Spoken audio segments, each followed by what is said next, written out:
Para todos aquellos que no han entendido todavía cuál es el estado de excepción, vamos a hablar un poquito sobre ello el día de hoy.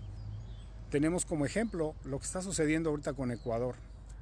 Estamos hablando también de lo que está pasando con El Salvador, nuestro país hermano que no ha apoyado después del asalto de Ecuador a la embajada mexicana en ese país.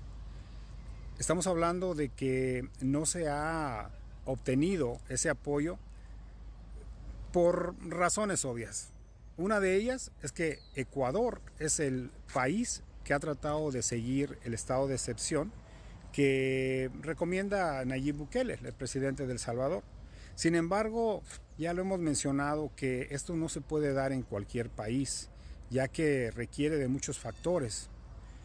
La semana pasada el conductor Ciro Gómez Leiva lloraba, casi decía que se utilizara el estado de excepción para poder detener el crimen, extorsiones y todo lo que esto implica en México.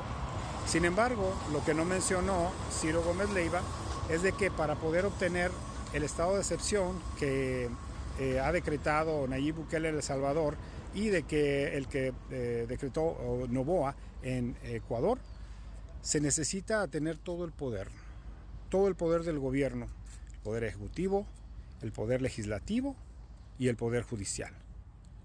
¿Les suena algo conocido como un dictador? Pues sí, no lo quisiera decir, pero pues así suena, ¿no? Los resultados en El Salvador han sido diferentes a los de Ecuador y les voy a contar. ¿Por qué?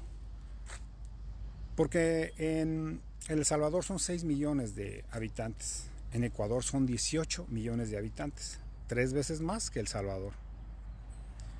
Los resultados en El Salvador han sido el arresto de aproximadamente 80,000 miembros de algunas bandas. En Ecuador, después de 3 meses, han sido 19,000. La Constitución no les permite seguir con el estado de excepción después de los 3 meses. Sin embargo, el presidente Noboa dijo que pueden seguir patrullando las calles el ejército. Pero para poder llegar a hacer esto, se necesita dinero. Y ha aumentado los impuestos del 12 al 14%. Si nosotros vemos las cifras de 6 millones de habitantes en El Salvador con 80,000 arrestados y vemos 18 millones en Ecuador con solo 19,000 arrestados, y no todos son por el mismo delito, ¿cómo podemos pensar que esto puede funcionar en México cuando México viene siendo 8 veces más la cantidad de Ecuador? Ya no digamos de El Salvador. Más de 100 millones de habitantes. En El Salvador se está peleando con algunas bandas de pandilleros.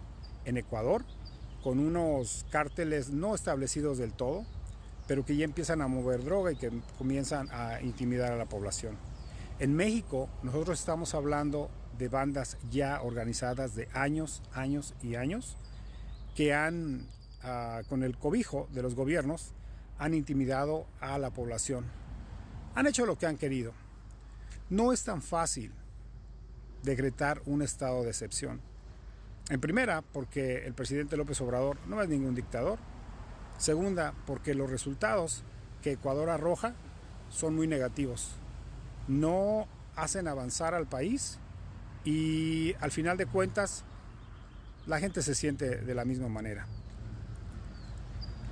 Esto es solamente un poco para entender por qué ese estado de excepción que Ciro Gómez Leiva mencionaba, no tan fácil, puede decretarse en México.